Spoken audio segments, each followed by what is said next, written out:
तो चलिए दोस्त, आज के इस वीडियो में आप लोग को बताते हैं कि पवन सिंह जी के साथ ये जो बच्चा रील बना रहा है, ये बच्चा आखिरकार है कौन।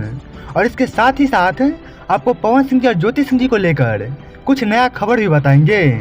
तो आप लोग को पहले बता दें कि पवन सिंह जी के साथ जो ये बच्चा रील बना रहा है, ये बच्चा पवन सिंह जी के भतीजा है। यानी पवन सिंह जी इस बच्चा को चाचा लगेंगे। पवन सिंह जी और उस बच्चे को लेकर थोड़ा प्रूफ के साथ बता दे तो पवन सिंह जी जब पर्सनल इंस्टाग्राम आईडी से वो रील को अपलोड किए थे तो उसके नीचे लिखे थे कि ये बच्चा मेरे भतीजा है। चुनाव को लेकर पवन सिंह जी के बारे में थोड़ा एक खबर आप लोग को बता दे कि पवन सिंह जी का और भाजपा का जो रिश्ता था वह साफ नहीं रहा, क्योंकि पवन सिंह जी ने एनडीए के खिलाफ विधानसभा चुनाव लड़ने की ऐलान कर दी है। साथ ही साथ आप लोग को बता दे कि हाल ही में सबसे चाहता यूट्यूबर रिपोर्टर मनीष कश्यप के साथ पवन सिंह जी का मुलाकात हुआ था और उसी के दौरान यह चर्चा है कि वे प्रशांत किशोर की नई जन स्वराज पार्टी से वो जुड़ सकते हैं।